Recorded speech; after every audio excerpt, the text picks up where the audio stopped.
Okay. Hello, everyone. Welcome to tonight's episode. I'm gonna just get into it. The concept arose from this notion that we are a linguistic simulation. So the title is Simulations That Broke into Stardust. And so the idea that I'm following into this unknown view is that the process of existence seems to lead to creatures which, from a material state, enter a state where they, in some sense, find themselves in their own bubble. So for me, it's like all these random particles somehow came to be contained in a way where sort of abstract self developed. We evolved to be an ego. It took us billion years to actually get our egos. And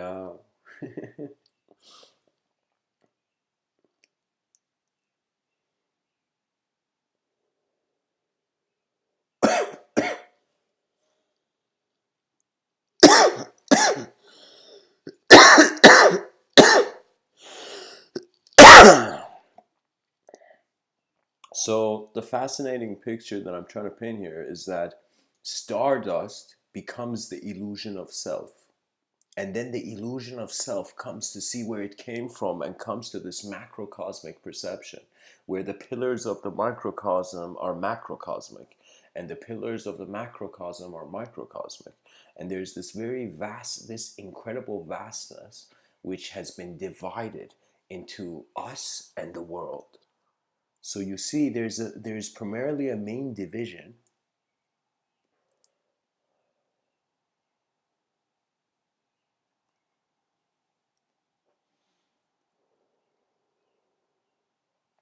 between, in some sense, man's state of mind and man's state of body. And the body led to a mind. Electrons have become thinking creatures. So this is in some sense a long miracle, as if evolution is a miracle, but it took billion years for this miracle to finish.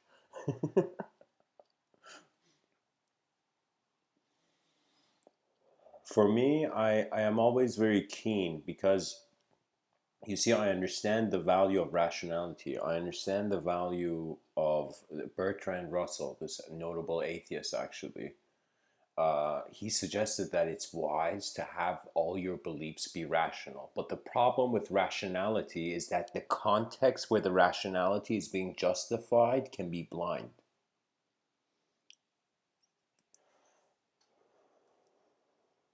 I remember I came into this conclusion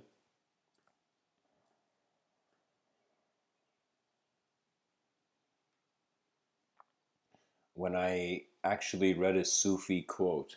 And the Sufi quote, the Sufi mystical dervish quote, said something like, those who seek just the path of intellect. That means you who just want to analyze this computer, just like how we're trying to reach the speed of light and it's impossible. We're trying to analyze the world as like it in relation to the most advanced computer or technology. And the problem is, the Sufi dervish quote said that those who just try to find truth through only, it's not denying intellect, but it's saying those who only are trying to find truth through an intellectual approach, it's like you're whipping a dead donkey. And it took me years, guys, to understand the value of this sentence, because what it meant was that the moment you choose to allow rationality be a process of inner reality justifying outer reality, you in some sense box yourself. The problem with logic and rationality is that, for example, what was in some sense rational to the people like thousands of years ago in regards to their ceremonies and practices suddenly became irrational. So rationality seems to be an acceptance, um, and in some sense a clarity, you know it's as if the whole pursuit of the religious endeavor, the philosophical endeavor, the scientific endeavor was to attain a sort of clarity. And this clarity was the foundation of what the world was. But in some sense, we are watching the world as much as the world is happening. And this watcher, scientifically, you will conclude that it's an illusion. You will consider free will is an illusion. You're pretty much just atoms moving. That's the issue. It becomes lifeless the moment it's separated. As if, when they said divide and conquer, it's very simple. It's not just for war, it's also for consciousness. They divide the being into segments, and each segment becomes busy with it. Like, how can I tell you? Imagine two lovers, suddenly that you, in some sense, separate them. And if those two lovers now separated go into the same situations where before they used to, they will notice an absence, and then it will require a recreation and reestablishment of the personality. And that happens, it's happening on a very slow, gradual level. You're changing as the days go by, very gradually, but direct experiences of high chaos and high order, of high pleasantness and high unpleasantness,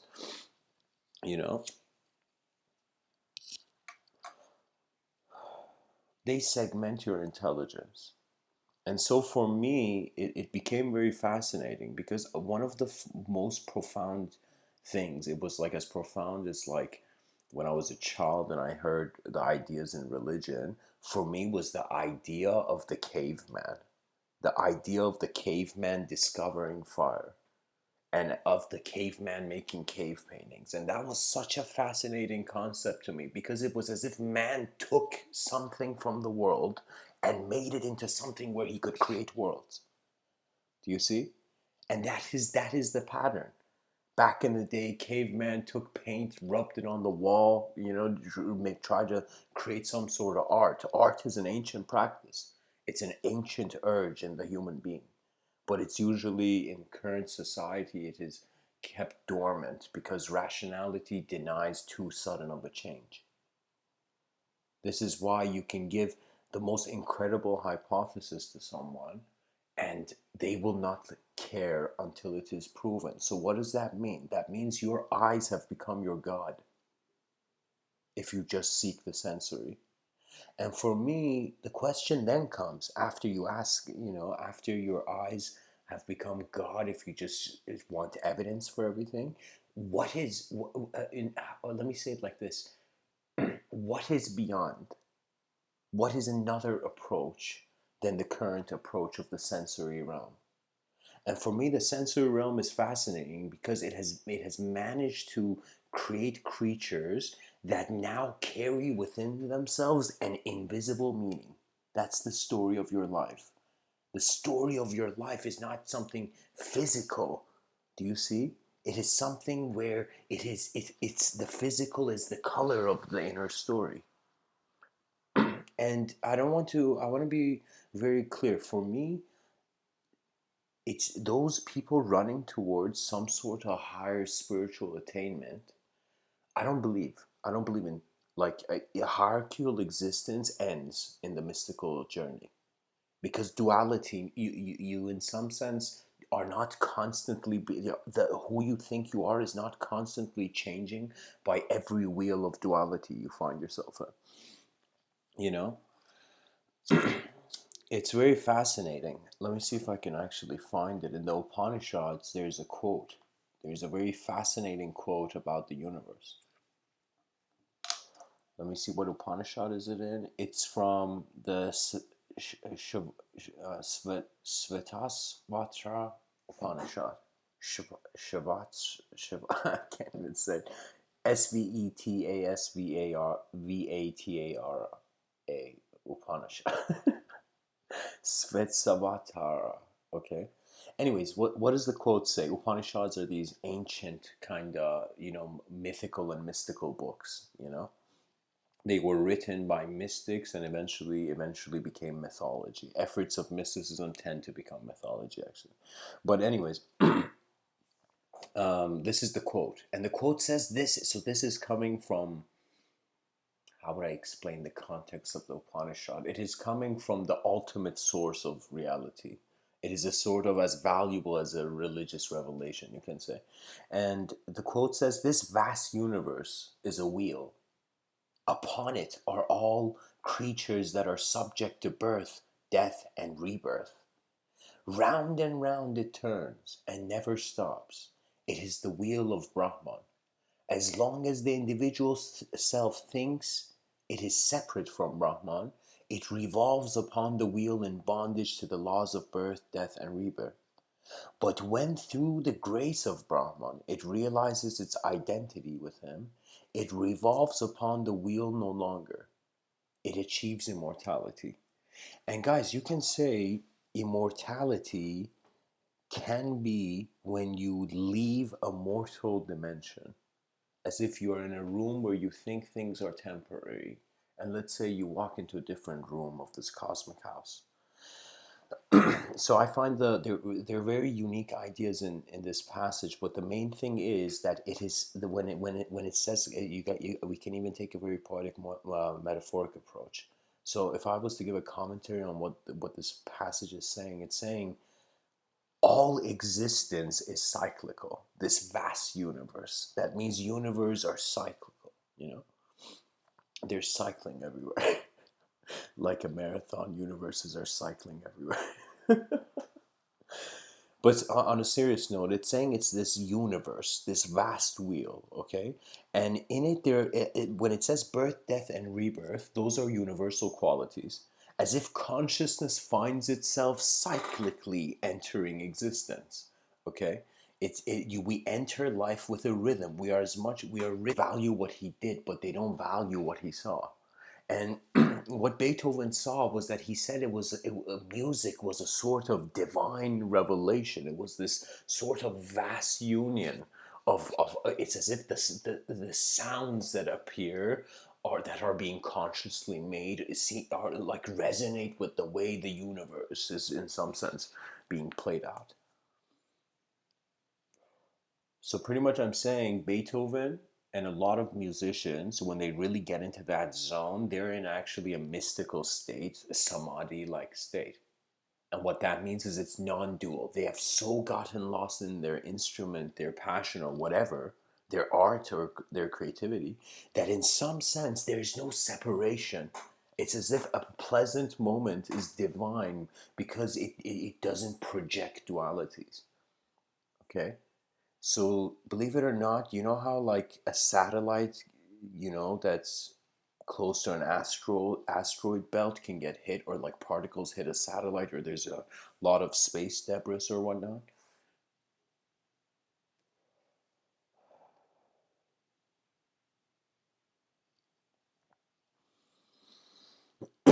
Similarly, children are being bombarded with dualities, with ways of viewing chaos and order, which relate to one another. Chaos and order tend to be codependent. You cannot be a chaotic creature without being able to acknowledge the order, and the moment you do, you are in the order. So what does that mean? That means there's no human being that can be 100% evil, and there's no human being that can be 100% good. Now, I'm not even saying like people's character or who people are. I'm saying it based on just a conceptual view. Because in order for you to know you're evil, you have to acknowledge what is good. And in order to acknowledge what is good, you have to be good. Do you see? So, in other words, it's this very unique thing where there is the conscience, because the conscience of the evil guy is required, because if he did not have the conscience, he wouldn't know what evil is. Okay?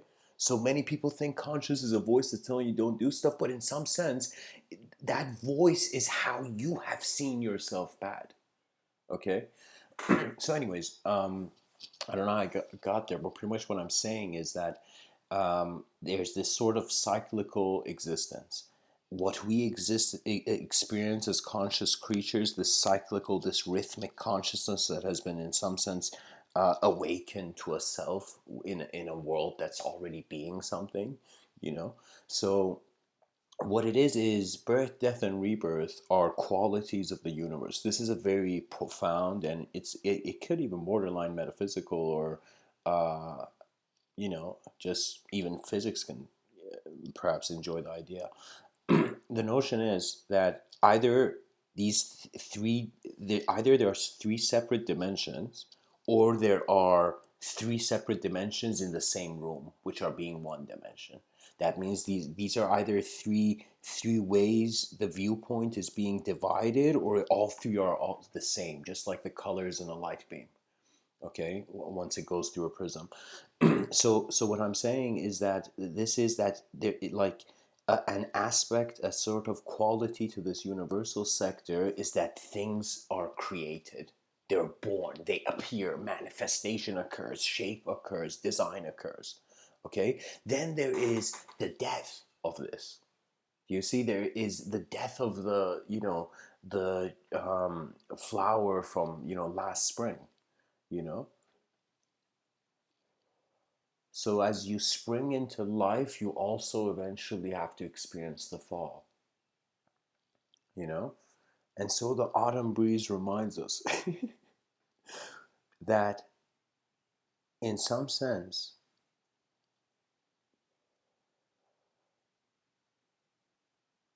things are starting, things are ending, and things continue.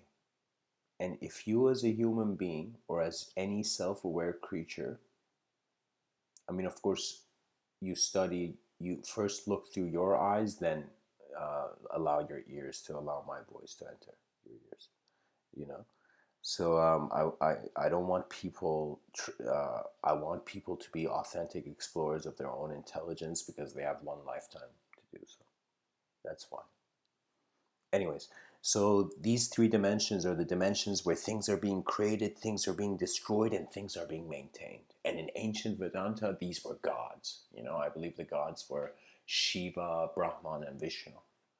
And I don't know if Brahman was the creator, Shiva was the destroyer, and I think Vishnu was the maintainer. And so these three gods, what back in the day our ancestors' imagination was their greatest technology, and and they preserved relationships of how the universe behaved.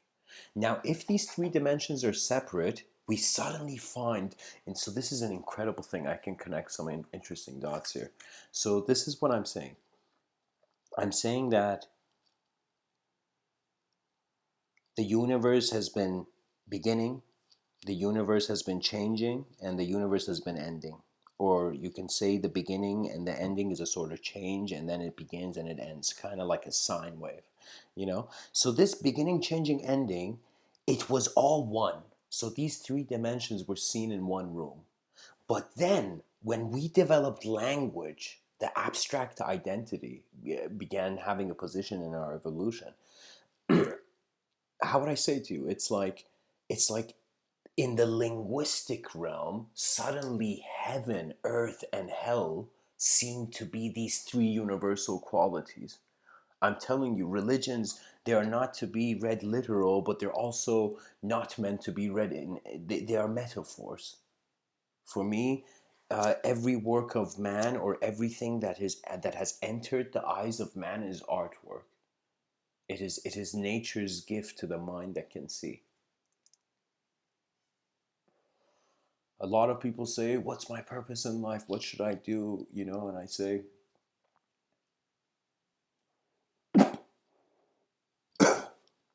excuse me.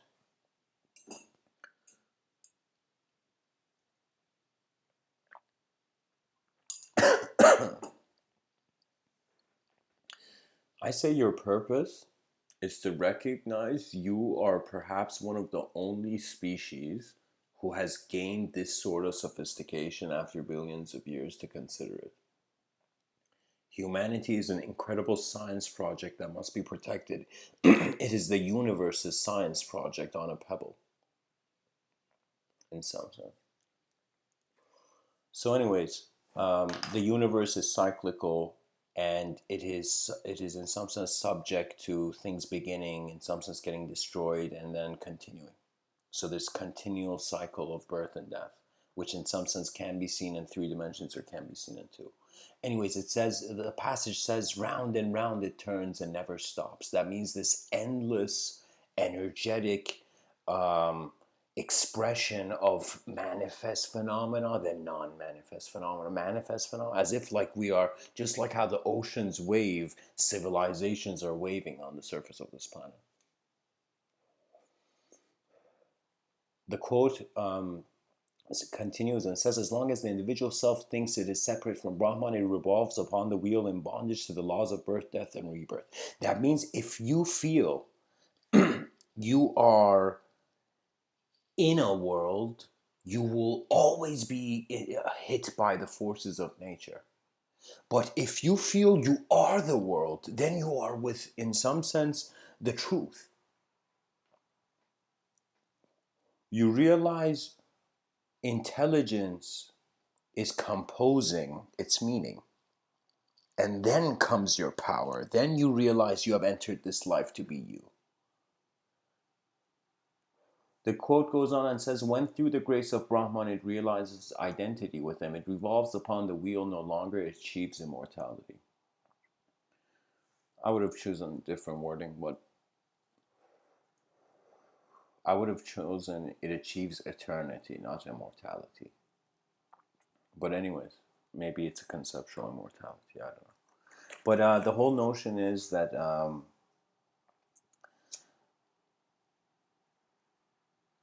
you are in a cyclical universe where things come into shape, come into view, and leave your view.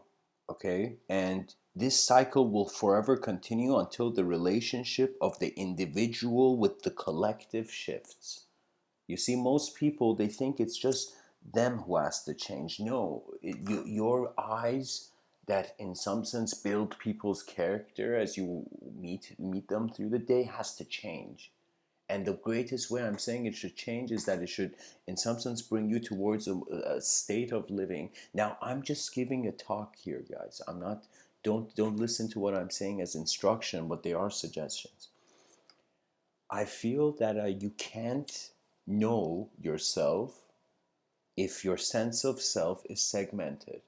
And when we look at how it is segmented through our memory, but it is also segmented through the present ability where the person in the present moment lies. So you leave the simulation, the artificial world by stop being artificial. As you stop being artificial, you gain a new value of nature. I want you to think that who you are is not who you think you are now to even be depressed or stressed about it. Who you are is all that you are going to go see. You are a creature made for sight, believe it or not. And this sight comes with a very profound energy. And I remember I was having a very nice conversation with a friend of mine. And she brought forth this idea where it doesn't happen often. Usually, when I talk to people, I wonder how deeply they have observed their context or how they feel the idea of intelligence is. If you want to see how intelligent a person is, go ask them what intelligence is. If their idea is only personal and they're convinced, they're not intelligent. If you believe only what you believe, then you're done. That's like pretty much hiding in the cave. And as Neil deGrasse Tyson very elegantly said in this TV interview, he said that he was kind of suggesting the decisions of our world should not take us back into the cave, but should take us towards the stars. And for me, we have, like, for example, Hollywood. Okay, we have the entertainment sector, the entertainment industry. And the entertainment industry, celebrities are known as stars.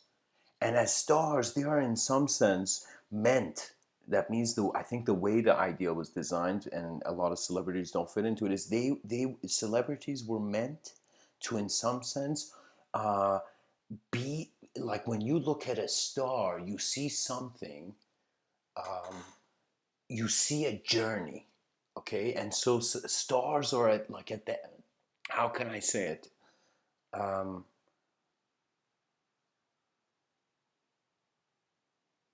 Pretty much If we wanted to have a better civilization, the wealthy should, in some sense, become all incredibly honest.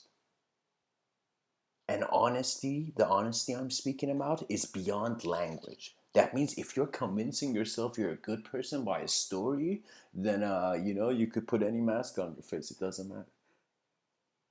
But there needs to be an authentic effort and need for a command that takes you out of any story and makes you realize the stories were never you. You were the dweller of attention within them. Your attention dwelled on the phenomena, but the phenomena was a subtler projection of your memory. As if what the brain is actually doing is that it is constantly being hit by waves. And as it's constantly being hit by waves, it's realigning itself, you know, as if there's a sort of pressure on our minds that we cannot avoid. It's not only our bodies that we have to try to protect from the forces of nature, but it is our minds. And what kind of force of nature or devastation is our mind trying to, in some sense, stand firm in?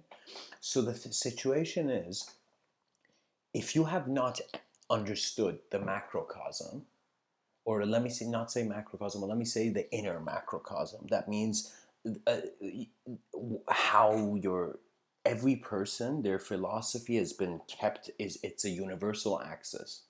It's kept in a certain way. That means your character, your nature, is a story that has been given to you by experience.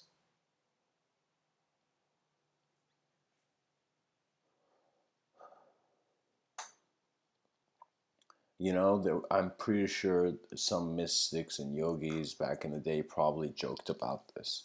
You know, one yogi came to the other yogi and said, I have in some sense surpassed my lifetime. I feel I have done my mission in this lifetime. And then the other yogi friend, looked at that yogi and said, buddy, when I meditated 10 minutes, I lived 10, let's say, like I lived 1,000 lifetimes in 10 minutes. Okay? And so eventually, the two yogis, in their whole subtler ego battle, eventually came to the realization that they're creating their value. And if you realize your value is something that requires to be created by your own effort or as much as free will you have, do you know? You know, everybody has free will, but not in the same amounts, guys.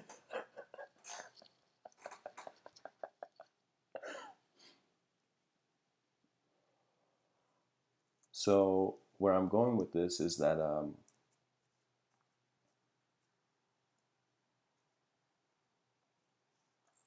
the ideas of our civilization are laid upon an abstract world.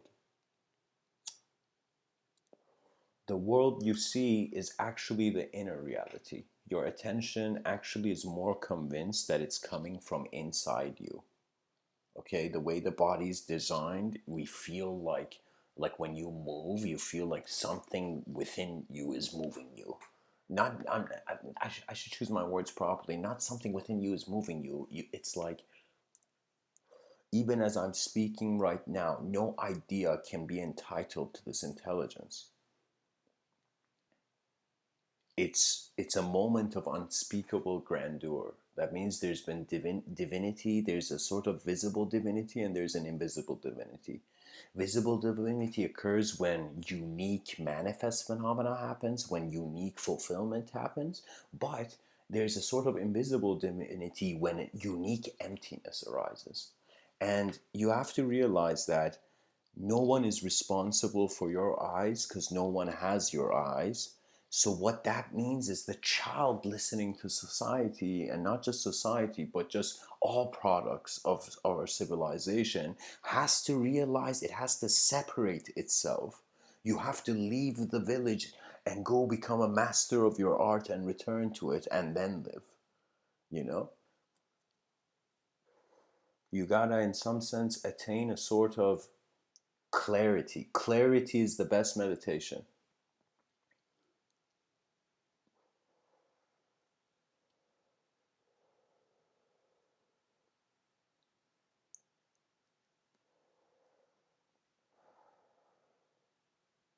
Think of it this way. This, when you look at the wallpaper I've made, like for this talk, the picture, the sun behind the mountain and all that, that is one reality of existence. Then there is the words that are put upon this picture of life. And these words are in their own domain. And because they're in their own domain and consciousness, strangely, its cause is a subjective phenomena. Its effect is an objective phenomena. That means you get a thought.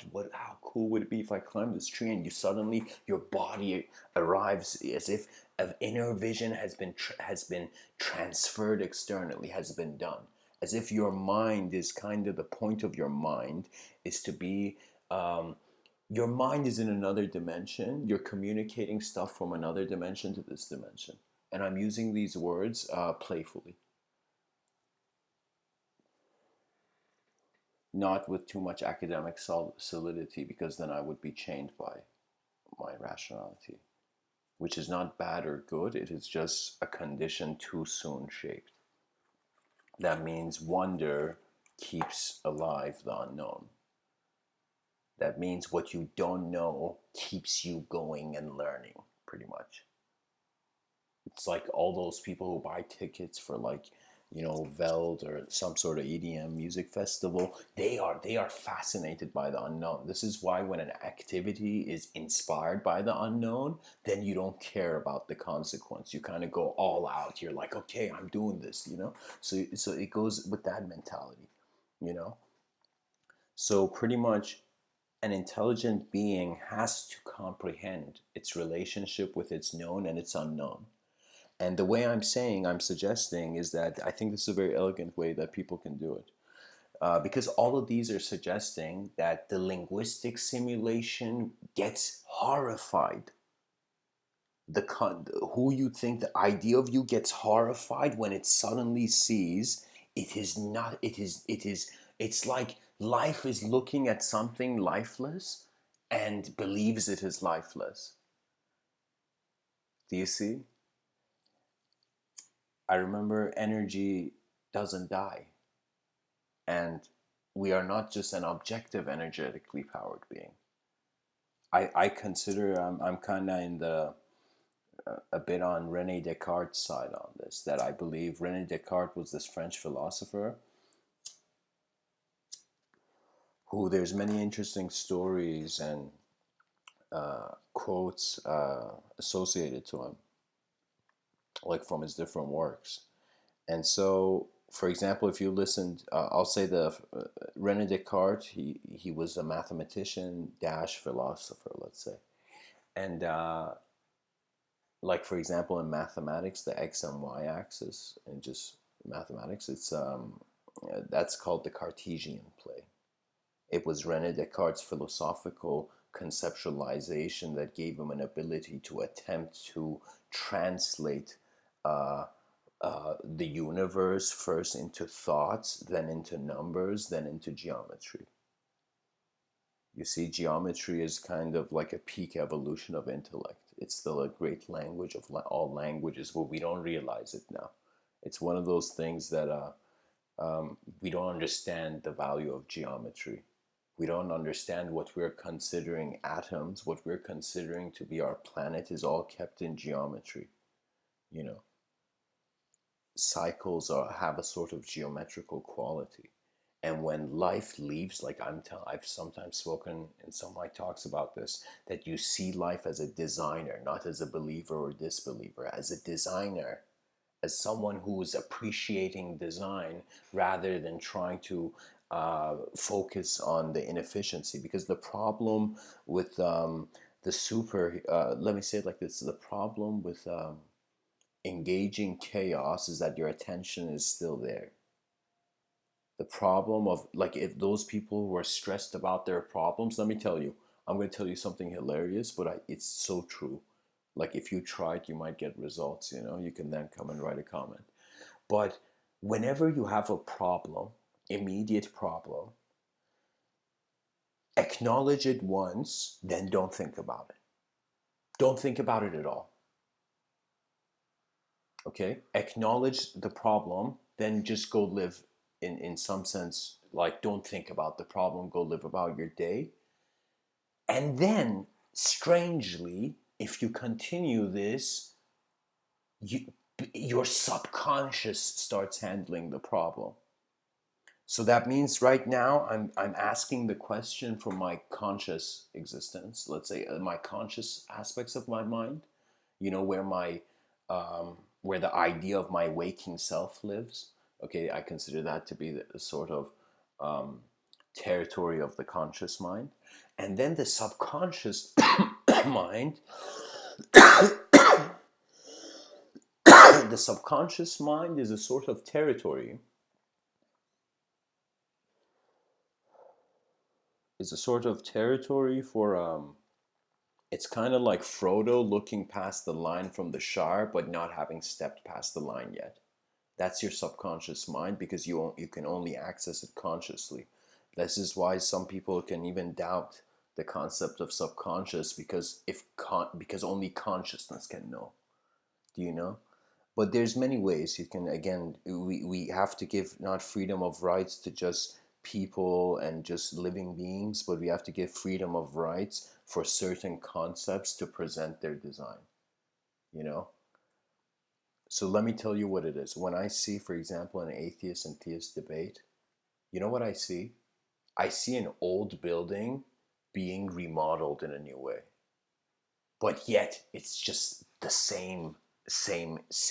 Like the eyes are at war, and this is why both eyes are blind. You cannot, you don't fight chaos, or it's like you will get beat. Okay, and you don't just ignore order and just live in chaos because then chaos consumes you. You can't be evil too long or you will lose your sanity. The biggest reason for violence and evil and cruelty not to exist is because it makes the person insane, because it convinces them, and this is the problem with guilt, especially. This is why regret and guilt, throw it away, throw those old pieces of clothing away. Okay, I mean, be a real human being, like experience it. Like for me, I experience life as it comes, but do not lock yourself out in a sort of belief filter that denies the exploration of your mind. Because if the problem arises from the conscious and the conscious is capable to acknowledge its edge where the unconscious begins, or the subconscious is a bridge between the conscious and the unconscious, as the conscious attention ideologically begins walking towards, like sends a problem to the unconscious subconscious side, let's say, uh, pretty much like beneath your consciousness, everything your mind has ever recorded is floating like raw data in an empty attention. That means I am more convinced, rather than just like how I am seeing the world and there is stuff, like when I look at this slider, I'm seeing the slider, in front of me. And this is an object, and my eyes, at least as far as my own universe is concerned, it's like sight activated, then this is a part of the sight. Okay? So for me, I'm feeling as if my eyes were not open, there would be no form. And so there's been many times I've wondered if um, pretty much our world when we sleep is kept by greater eyes, but not a conceptual eye that could be storified into like an old man. That's ridiculous.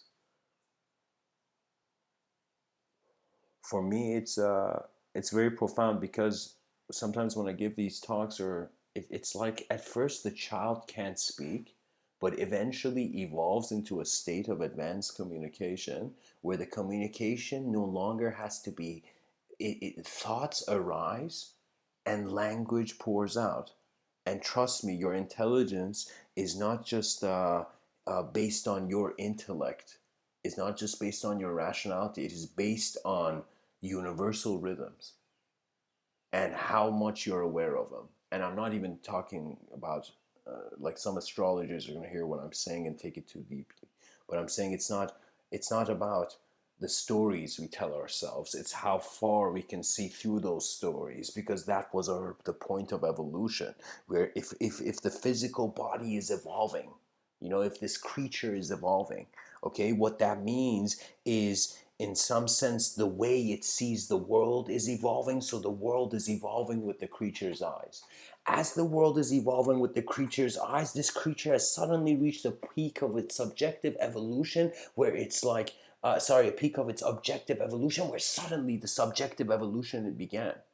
And when the subjective evolution, you don't understand how profound this is, and nobody is talking about it. No, I was stunned. I was stunned. The greatest minds on this planet do not speak about the subjective evolution. They don't care. They care if it suits them. Do you know? As if, imagine you only listening to what you want to hear. You know how much data you will miss. Do you know how much prejudice blinds you? Your decisions pretty much can be seen as either they are opening your eyes more or they're closing your eyes. Either things are occurring more, and you are looking at the same patterns with a depth of many more patterns seen. How can I tell you? Find your true nature, and then nature will truly be you. And then you'll kind of, your inspiration for your life will be based on a sort of honest allowance for the moment to happen. And that's the thing. A lot of our problems occur because we don't want to change. It all changes. Trust me. Every time I give a talk, I am a different person. Like legit, like as a being. Like many aspects have changed, even though the attributeless witness stands in the background of my conception. So your subconscious is pretty much the stargate between the conscious identity, and as order explores it, in its exploration, by the definition of exploration, chaos must enter. And so exploration always brought with itself new worlds. That means Christopher Columbus maybe had a very simple sort of logic. He's like, okay, logically, if you walk straight, if just any human being, wherever you are, if you just start walking, you will eventually end up in a totally different place. Okay? So in some sense, for his mind, it was just endless effort that brought the finale of the new world. And that endless effort is strange. Most human beings are like, it's like potential energy never getting a chance to be kinetic. You know?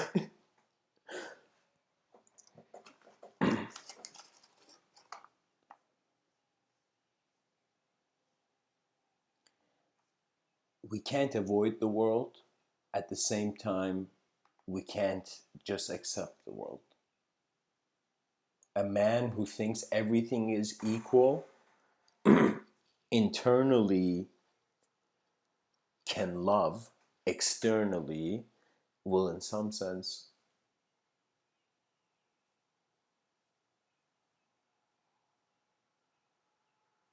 I don't know how to say it, but it's like the relationship that your inner life has with your outer life, even though it's all one moment of being, is in some sense that the inner life is bored of its instantaneous ability to visualize.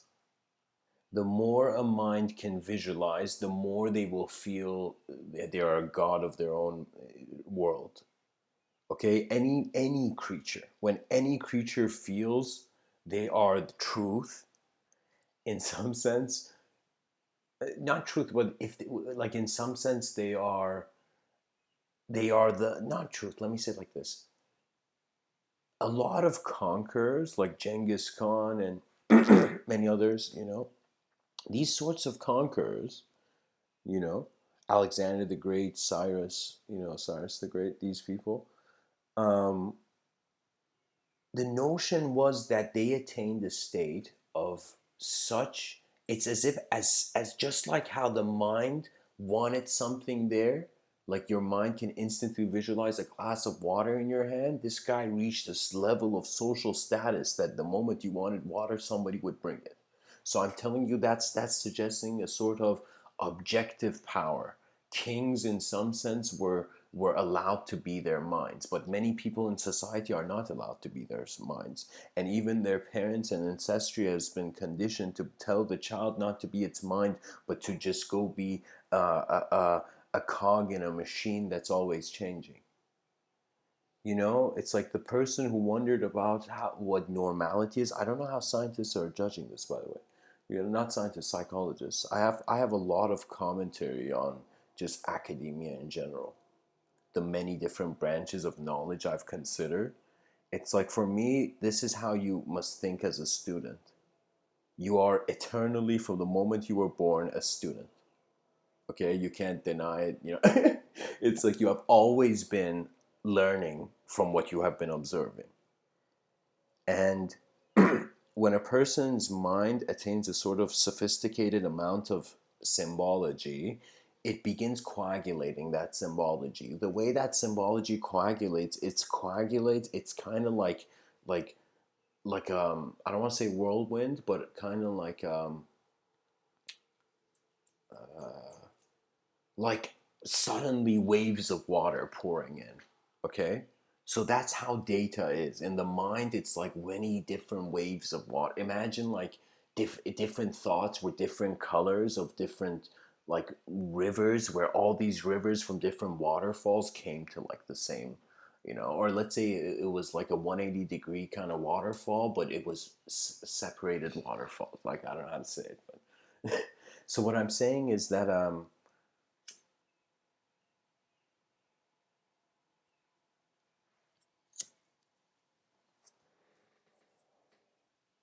the world doesn't just turn our eyes, it turns in our eyes.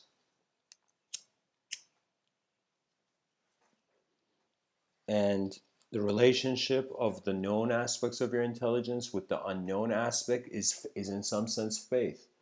That person who was on a roller coaster ride, regardless of whatever explanation you would give him, they had to have faith in the end. Okay, every time you get into a car where you're not driving, you have to have faith.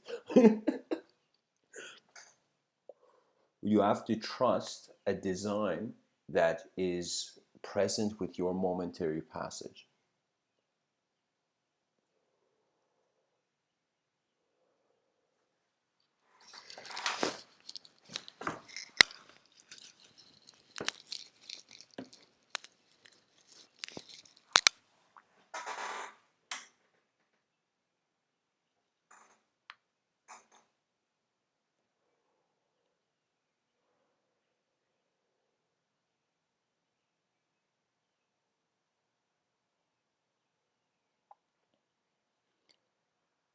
The tears of the fallen are redeemed in the achievement of the truth. That means all those people in humanity would have failed if there was no longer, like, if it's one of those things where the basketball player scores the last winning goal and the whole team celebrates. One person in the history of humanity, not one person, but there comes a moment where there is such efficiency. It's like a renaissance of ultimate collective efficiency of the civilization, but I don't know how close we are to it. So eventually, let's say that as one gets closer to a recognition of self, that it's a sort of attention that sculpts ideas out of its experiences based on observations and reflections of the objective world. Pretty much when we die, it's kind of like the linguistic simulation is breaking into Stardust.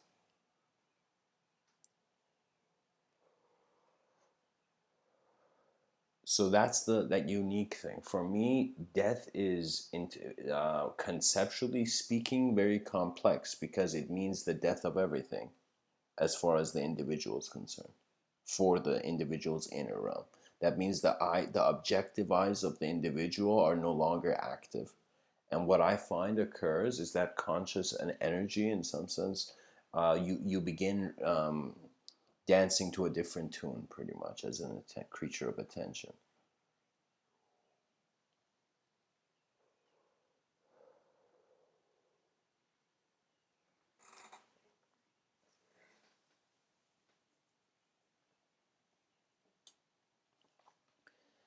So eventually, all of life's decision comes to man's choice. And when I use the word man here, I'm speaking to you as if you have understood there's a temporary civilization here that is trying to find purpose. And in some sense, I believe the world started from the ancient Greeks said the world, the universe, like the world began from chaos. Chaos was like the first god, and then order came in. Okay, that was suddenly order appeared out of chaos, as if the ancient Greeks already had the idea of the Big Bang before the concept of Big Bang came. You know, I don't think the Big Bang theory is a new theory, believe it or not. But at the same time, language is an ancient, like it stems from ancient times, you know. So, anyways,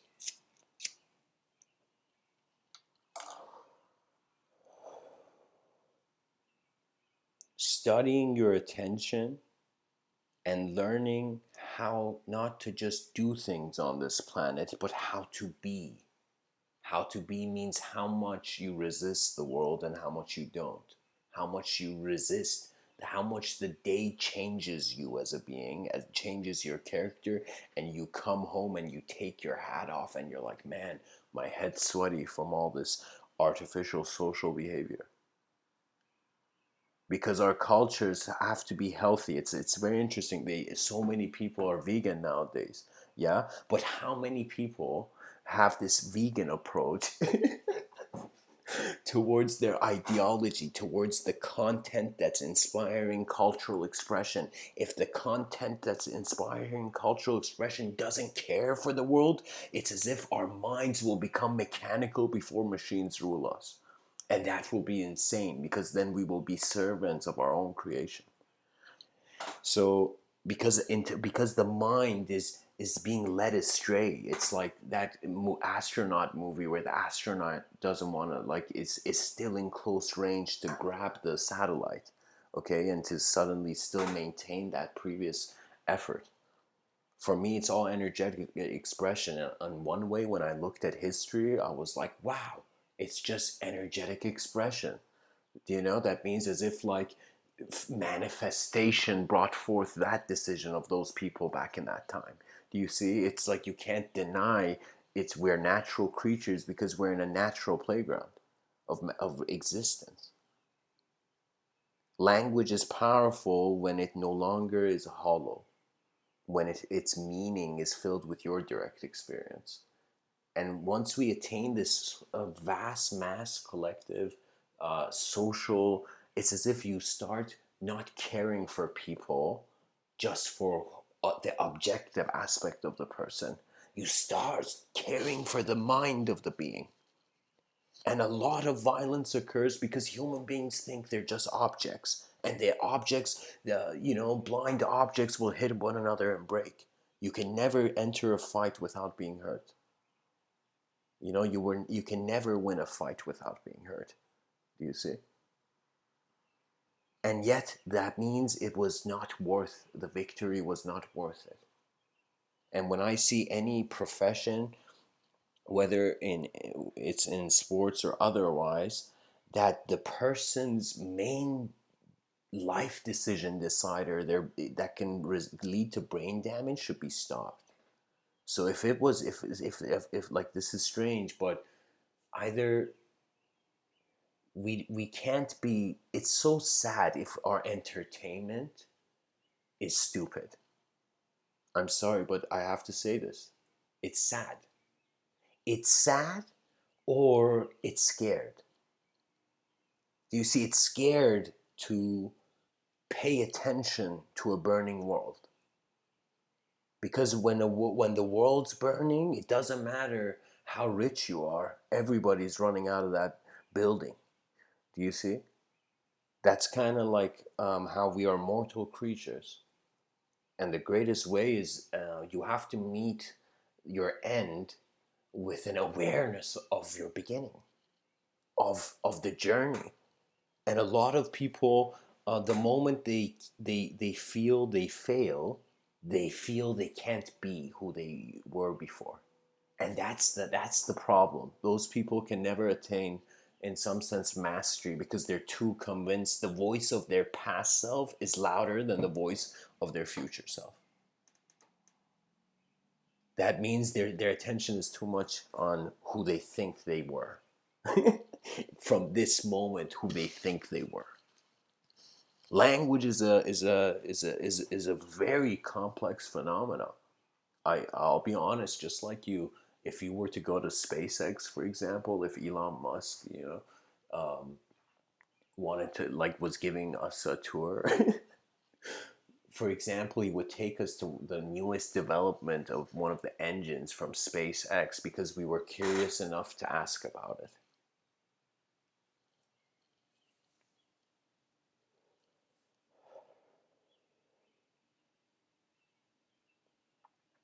For me,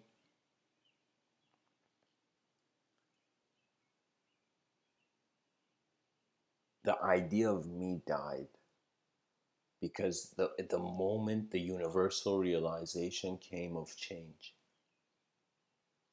So we're changing creatures, in some sense trying to see what the changeless is and recognizing the limits of our knowing, but in the recognition of the limits of our knowing, we can know more. Do you see? That means if the gates of paradise were open, how many people would enter? How many people, in some sense, would go into ever presence? And how many people would work on this illusion? There's this very profound story. It often inspires me. This is an ancient story in like a kind of like back in the day dervish sort of culture or something. It's a Sufi story, I believe.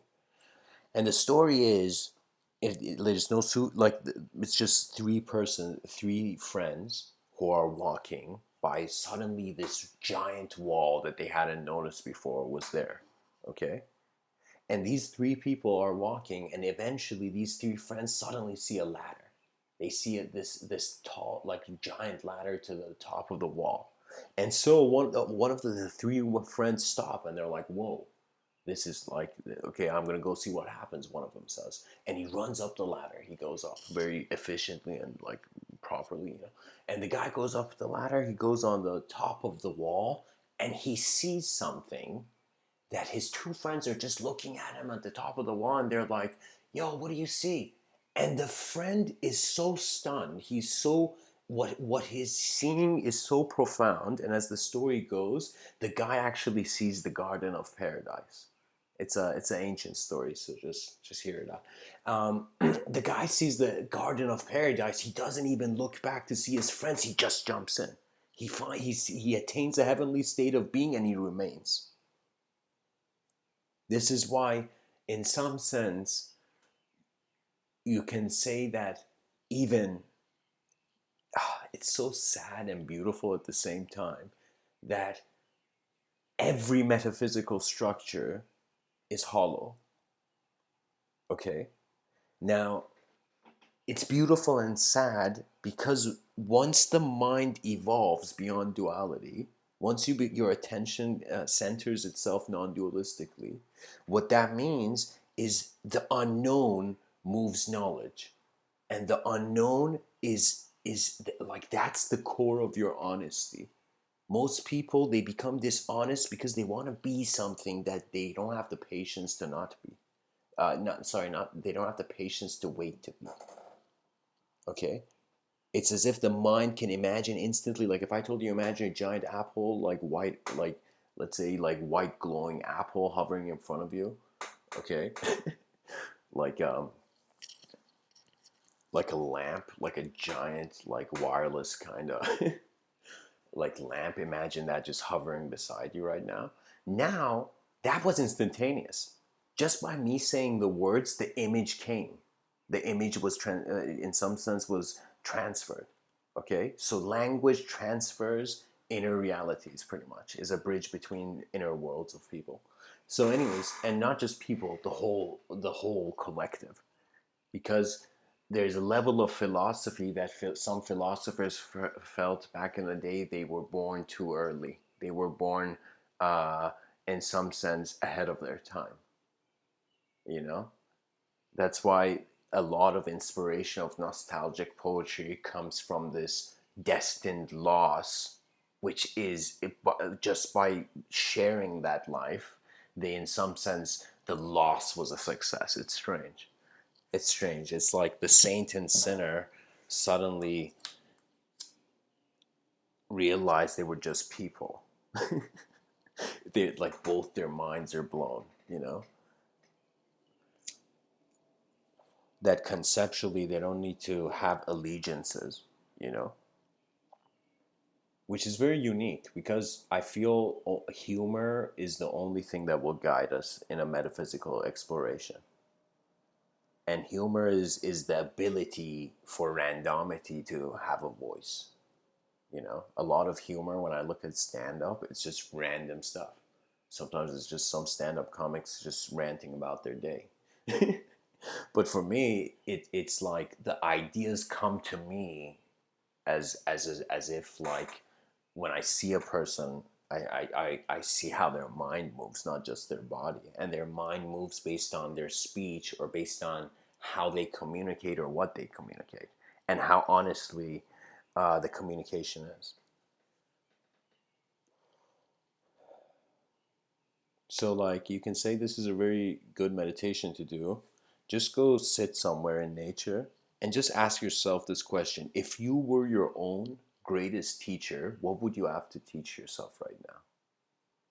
And then you will suddenly come to honest ability, because there's a level, guys. Sometimes the winner of a game is not based on the ability of the individuals. It's like when people play sports, it's not their bodies that are just playing, their minds are energetically influencing the field. Okay. And so when it's suddenly like whenever one is violent, whenever the rules of the civility of the game are not in some sense kept.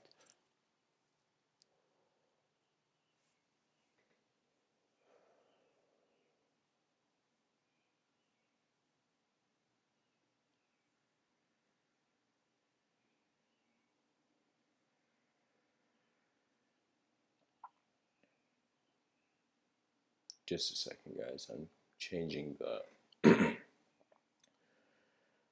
Okay, here's the right track. Okay.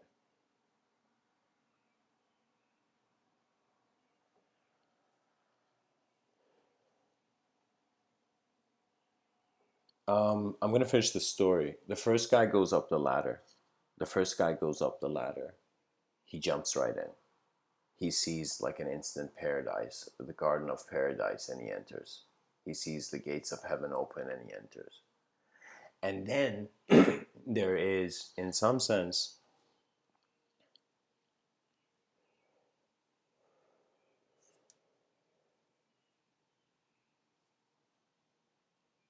the second friend suddenly sees the third friend's gone and he's like, yo, where'd he go? And he climbs up the stairs. He climbs up the stairs and suddenly his eyes also fall upon the Garden of Paradise. He suddenly attains that heavenly state. He reaches the peak of that pure karma. And eventually, suddenly, when he's there, he suddenly just gets this sense to say to the guy, the last remaining friend on the ground, and he just looks at him, shouts to him, hey man, the Garden of Paradise is up here. I'm going in. And he jumps in. He jumps into the Garden of Paradise. Now, what happens is that the third friend now suddenly sees his two friends are not there. So he climbs up the stairs, wondering with a sort of, curiosity at the sort of at the same time cautiousness. And he goes up these stairs, and he finds himself, and his eyes suddenly see the Garden of Paradise, and he is standing in heaven. He's standing, like, he's not standing in heaven. He's standing in front of heaven's gate. Okay?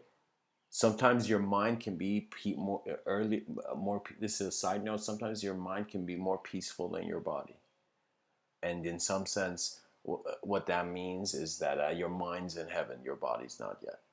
And what I mean by body, it's your conceptual body. But anyways, that's a different topic. So what happens is the third friend suddenly sees the garden of paradise. He's in some sense standing in front of the gates of heaven, and he sees this, and suddenly everything, his whole childhood and everything in his being is saying, go in, enter. You have reached the final conclusion of your lifetime. Enter.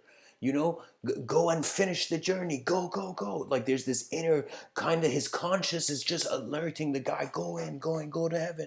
Everything in his being is kind of saying. And suddenly, the third friend on that, when he sees that garden of heaven, he says, the garden of paradise is here.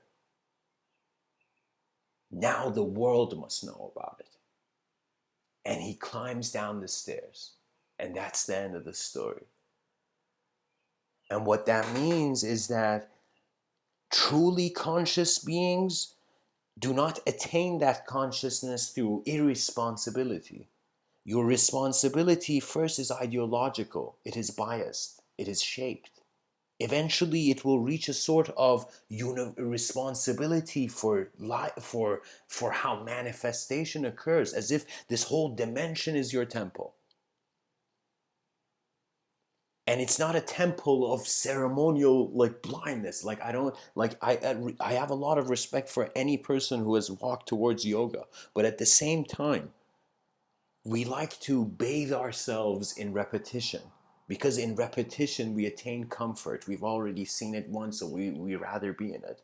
As if the easiest way one can say to spark a person's great work is for them to recognize every moment is a sort of occurrence, is a happening. Now, wherever you choose to stay is because in this moment of occurrence, you have in some sense already confronted the space. You have entered the room. You've been to that room of the house. So, in some sense, when I say it, like you retreat back into your comfort because your comfort is based on its past victory. Your comfort zones are created because you have finally accepted a zone as comfortable. Okay? So there's a sort of inner responsibility. This inner responsibility, I feel, so if a linguistic simulation is inevitably destined to break into just meaningless stardust, let's entertain a way that everybody can acknowledge it. So in that sense, the linguistic simulation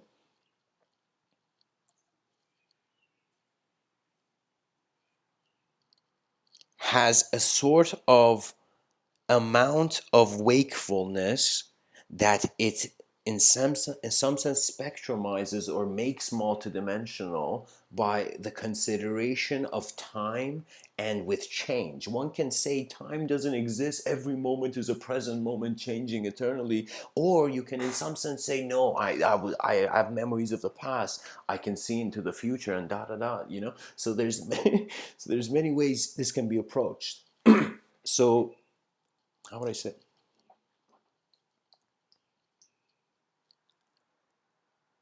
The same ladder that third friend came down on is the same state of a non-dual recognition that nature does not behave with resistance to itself. All natural beings seem to have allowed themselves, like the lion has allowed itself to exist. Why does the lion not bite its own arm? Okay, why, like, you know what I mean? So the thing is, the lion doesn't it has accepted, it has allowed itself to, I'm talking about the animal lion, you know. Like so the lion in some sense doesn't bite its own hand. You know, it in some sense accepts a sort of containment of its value. And then this containment of value is actually an expanding inner expression, you know? So in some sense, that's kind of where I'm going with this. So, what is the point of the linguistic simulation? And it's not that during this life you think everything is just matter. You shouldn't be thinking about death, to be honest, too much when you're living, when you're alive. Do you know? It's kind of like somebody who went to the movie theaters but is putting a blindfold on because they want to sleep during the show. It's like this every moment you wake up, it's like a free kind of like somebody. It's like a free. It's a free movie that you didn't pay for. You go to the movie theaters, you pay, okay. But every time you wake up, it's as if your eyes have entered a domain. Like this universe is so fascinating that to our minds, to the inner self, or some people say the higher self, to the inner self or the higher self or whatever. But I personally don't use the word higher because I feel the true self is beyond hierarchy. There's no levels to it eventually. It's just what it is, you know.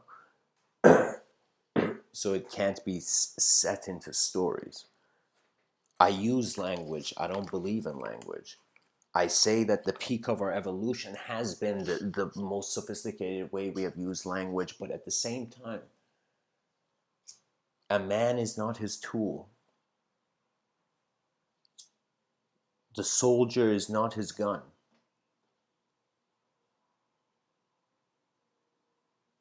The thug is not violence. So for me, what world are you seeing?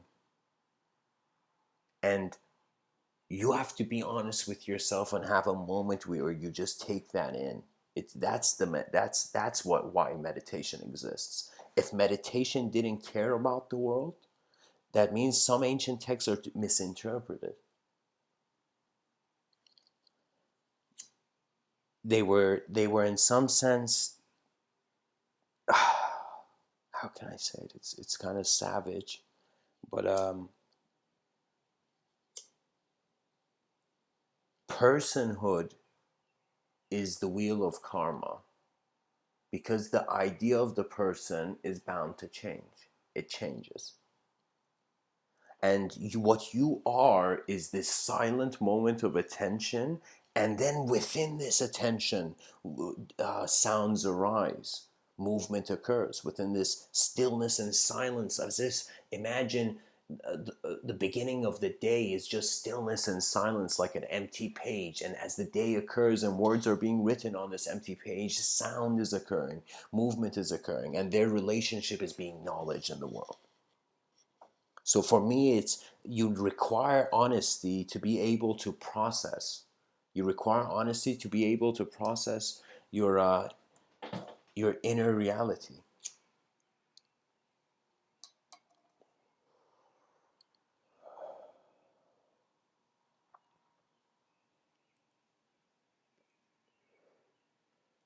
I think the reason Friedrich Nietzsche so blatantly said God is dead is because man was convinced he was objective, and that was the fall from heaven. That was the sort of, you can say, biblical mistake.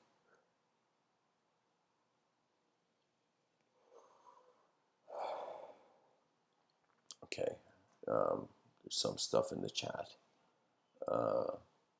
Okay, hey, Mr. Nobody. Yeah, you can say, but what kind of hallucination? Chemical hallucination or some other sort of hallucination? It's like out of a randomity of like, is the whole, like you can't, like when you say hallucination, don't you feel the whole cosmos is hallucinating? Just like how the hallucination is just this movement, this chaotic movement from the norm, as if uh, the universe expands, you know. So I'm saying that's the profound thing, Mr. Nobody. You got to realize that your the ability of the mind is that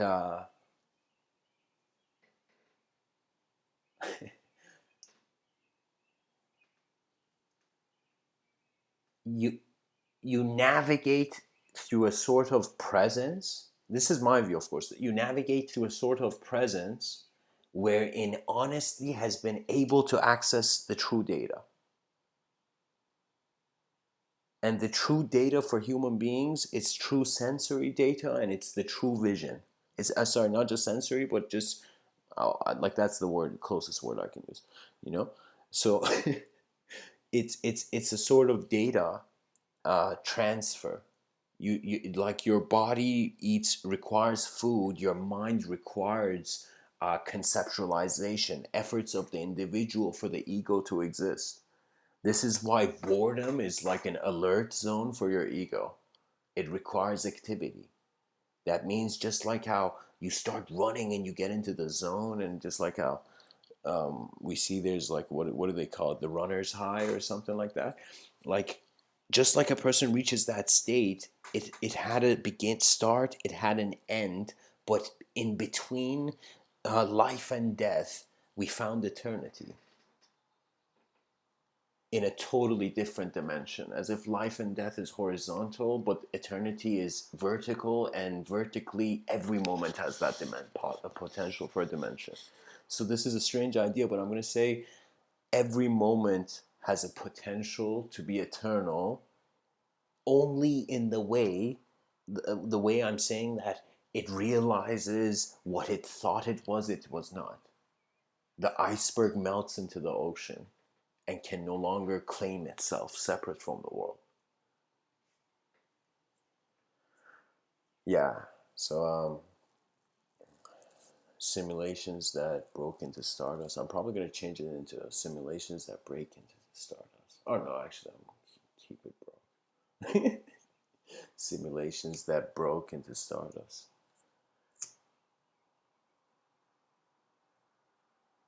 or in some sense, were kept by Stardust. You can even say.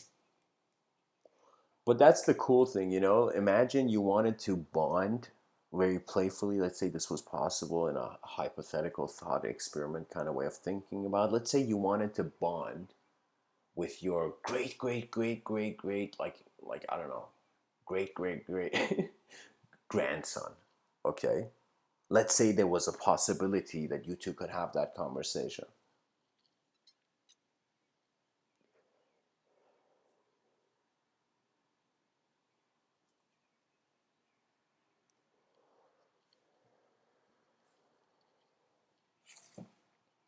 Just a sec, guys.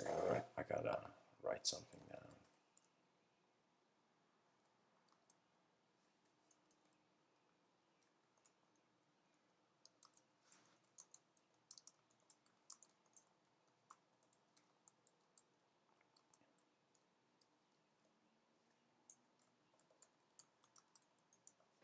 Anyways, um,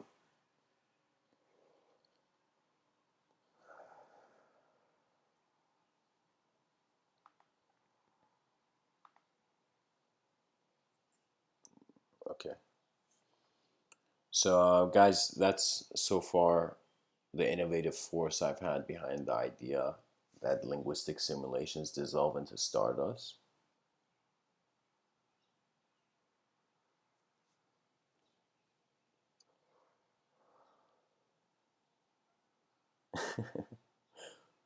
Mr. Nobody, I just read your comment.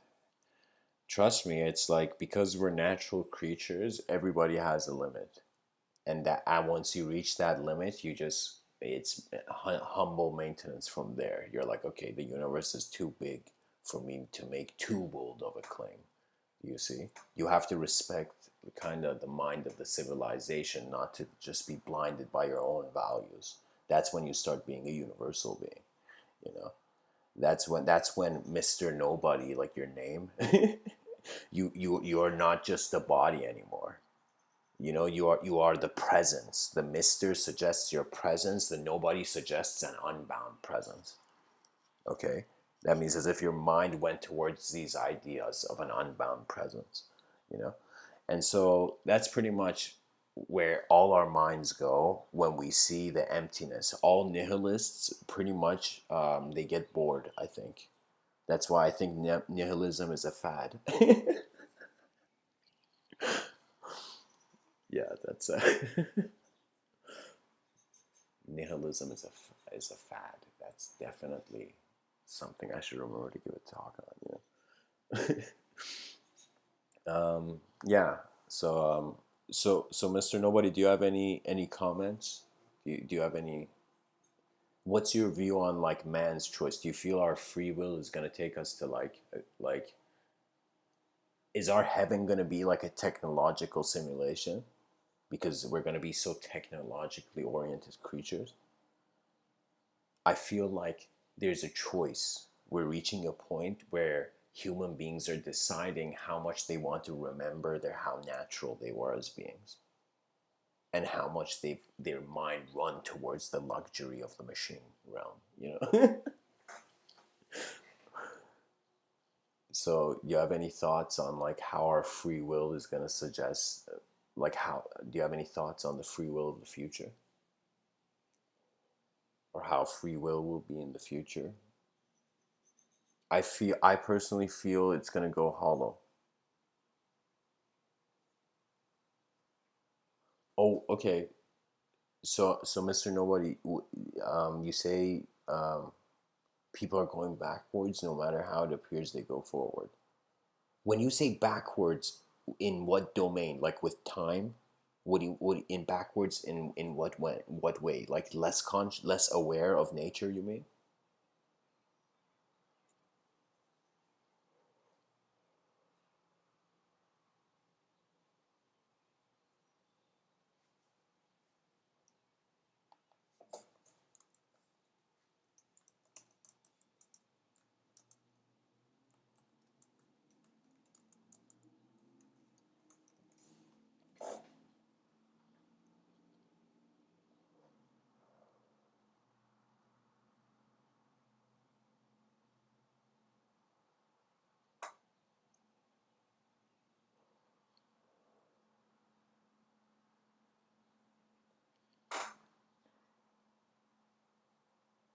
Oh, okay, okay.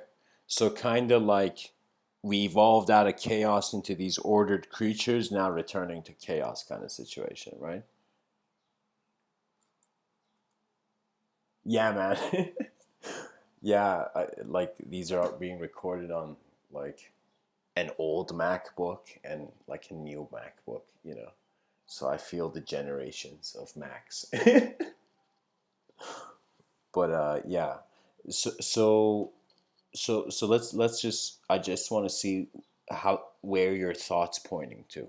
So you say our evolution, let's say it becomes more efficient if we realize nature because and then if it's so but if we forget nature or not per se just nature, it's like imagine a day where trees are in history books, children are on Mars, are like holy shit there were trees on Earth. You know, so I'm just saying like so there can be a sort of blindness to natural existence that takes us towards savage chaotic just existence. Am I on point? Like, are you suggesting something like this, or if not, just share your view?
Yeah, there's chemical barriers, technological barriers, social barriers, economical barriers. There's, yeah, you're right. There's so many barriers, but I feel like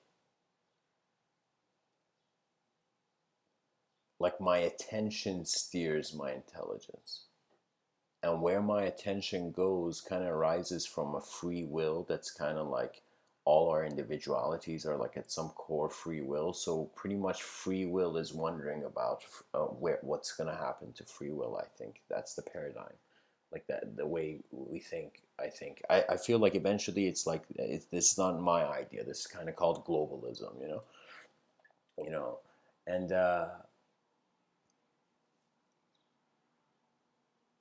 how the behavior of all these separations with one commonality. Okay, so free will is going to evolve, I think, and I think it's not that we should think less. I wouldn't use those words. I'd say that it's not that the thinking should be less. It should be that the thinking should be efficient. And if it's efficient, it will care for love because love preserves the emotional dimensions. Emotionally, it's more unknown, but intellectually and let's say conceptually, as a creature of thought, as a like the particle of thought, you know.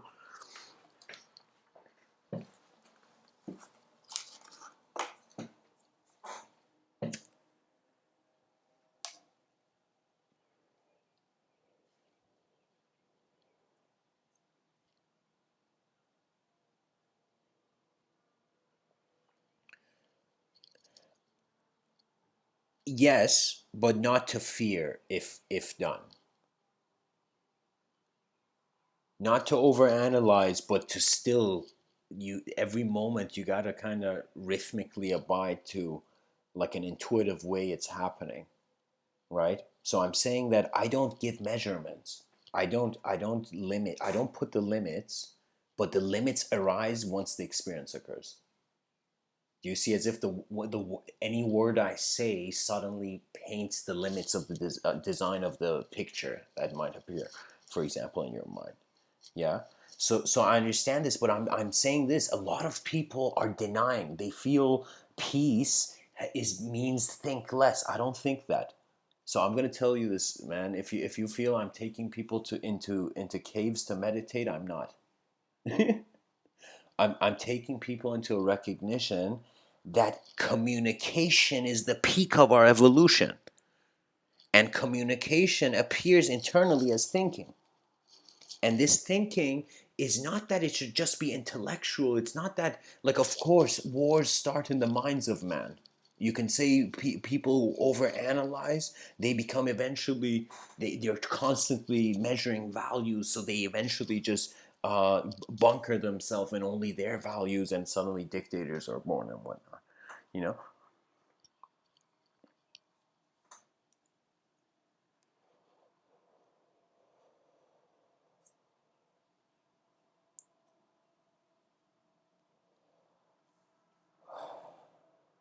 It's a state of advanced communication. So if I was to like I don't know you, I just see the name of your channel, but I consider all human beings as advanced communicators. Okay, but many who are aware that they are actually before all their thoughts and belief a kind of advanced communication of their universal sector. Like we're the most unique species here. We're so unique that we feel alone. We feel we can't. All the other animals around us we can't communicate with. They're just stuff we got to pet in the zoo. Look at the wisdom of our species. We cage animals, not realizing that we once came from the same forests.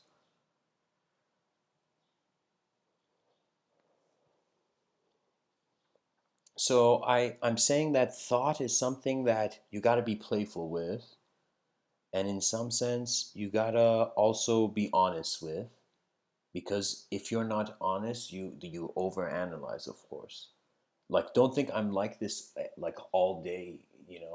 There are moments that arise through my waking life that suddenly more complexity is hitting my mind. Waves of complexity. The data is appearing in more of a complex fashion. You know, there are moments where it's appearing as a simple fashion. You know, for example, that moment I'm waiting at the bus, you know, when I get bored, I just look around everywhere. You know, when if I have to sit somewhere, like if I have to be somewhere, you know, stand somewhere, I like rather than being on my phone, I just start looking around. I try to see how the world is present, and that means I don't go in with prejudice, but at the same time, you got to be playful because you shouldn't be so peaceful that you have no personality. You got to have a few like sins to kind of function in social situations, you know.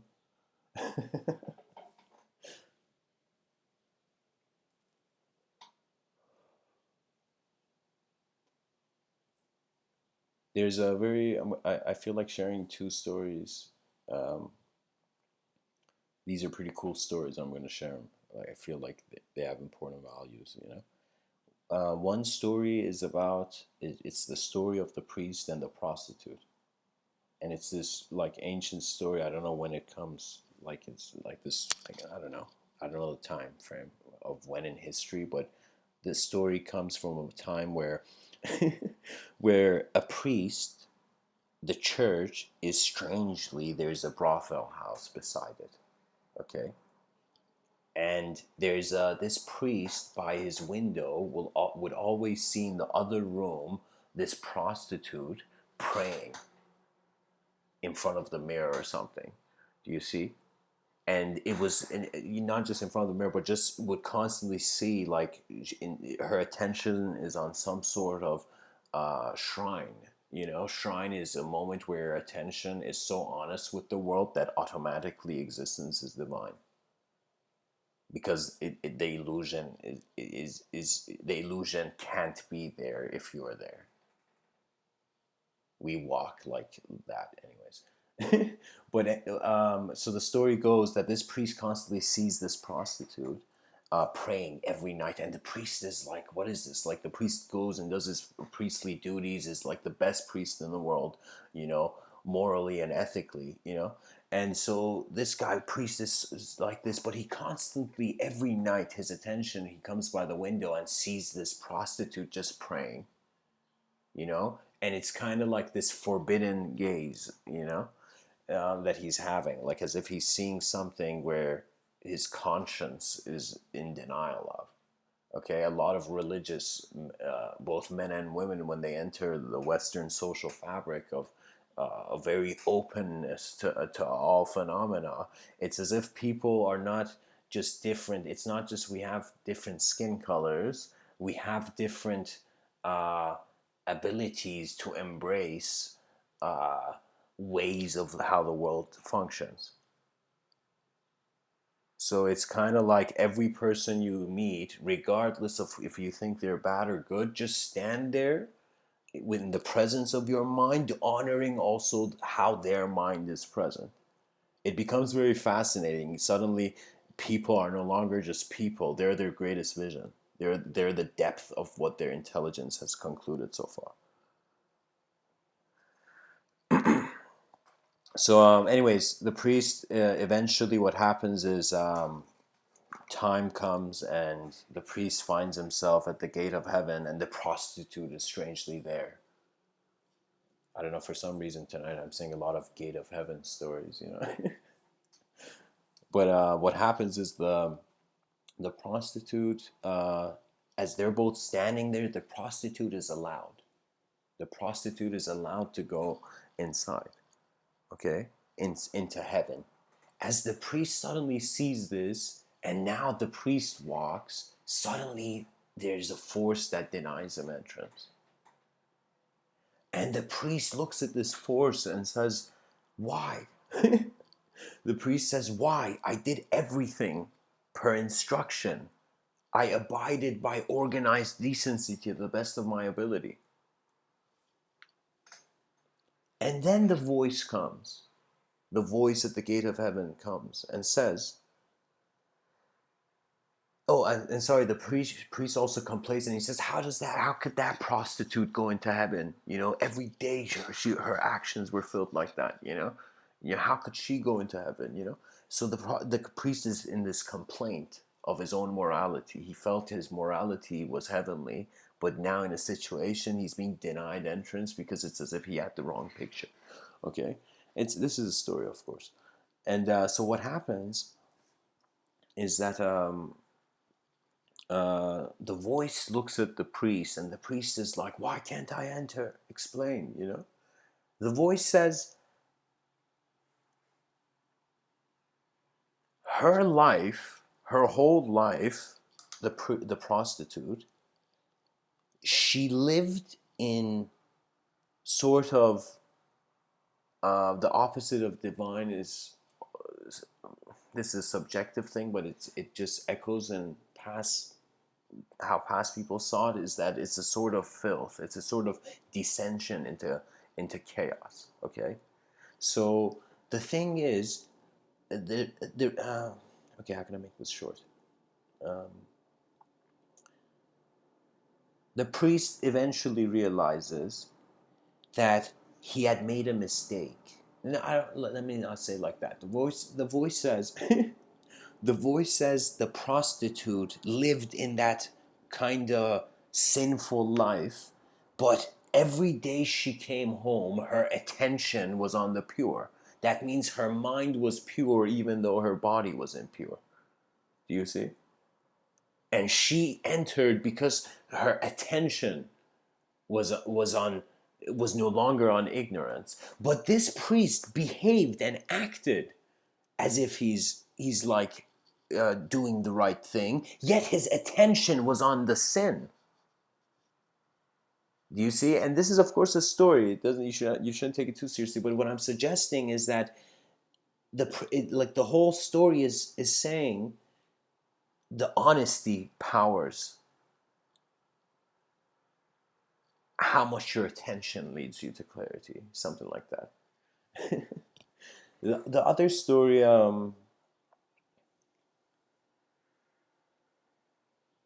is a story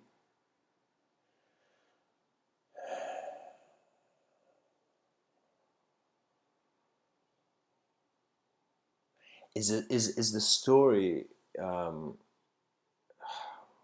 what am I looking for to say?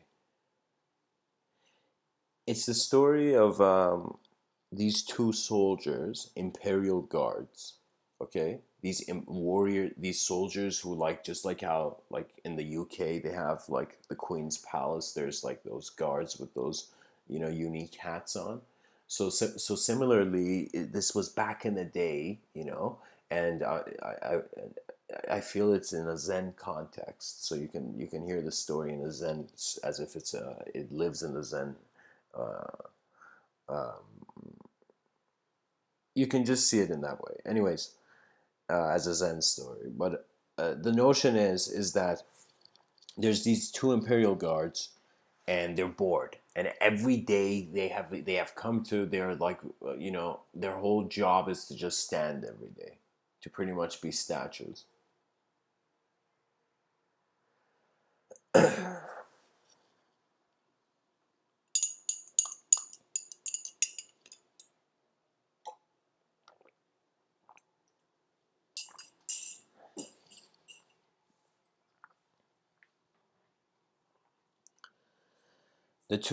One of the Imperial Guards looks at the other Imperial Guard and says there's a flag. There's a pole with a flag. So one of the guards looks at the other guard and says, um, "You see that flag, man? It's the wind that's moving the flag." The other Imperial Guard says, who's just like looking at his friend, like what he said, and he looks at the flag and he looks at his friend and he says, like, "No, man, it's the flag that's obviously moving. It's not the wind that's moving, it's the flag that's moving." And they suddenly enter this paradox, this profound moment in a conversation where the same thing, the same commonality is being perceived into uncommon worlds. Now, these two Imperial guards, every day they've been seeing this road, and they know what kind of the guards know what kind of people come. But strangely and rarely, this Zen master from this sage from the mountains was coming down. Okay? And this sage from the mountain was coming down, and he comes down, he's walking on the road, and these two Imperial guards, for the first time, just leave their post for a second, and they go to this Zen master. They go to the Zen master, to the sage, and they say, Sage, please tell us, is it the wind that's moving or the flag that's moving?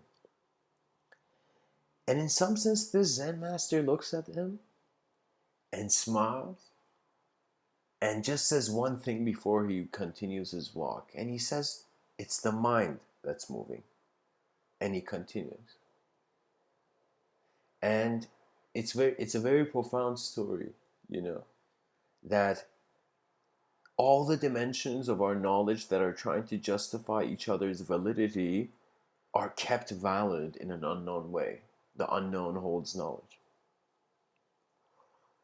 So during this lifetime, the self-awareness can cultivate to a point where it's no longer just trying to escape into pure awareness or escape into self. It finds contentment. It's as if Rene Descartes, his approach was in some sense a methodical doubt. I'm saying the approach should be one where it's like you're seeking. It's like you can't function until you accept where you are. Your true intelligence can't function.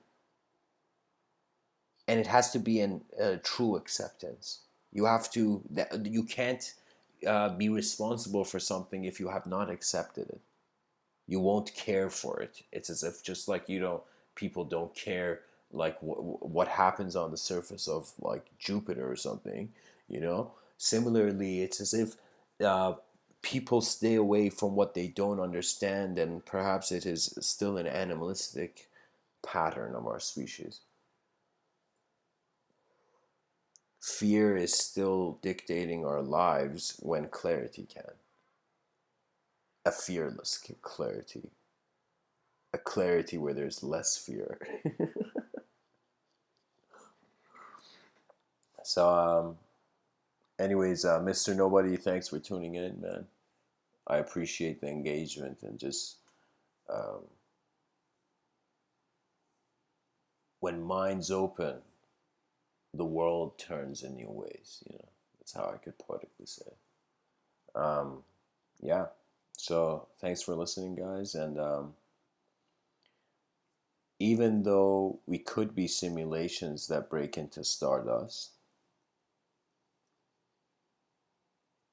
existence has a value that only eternity can know.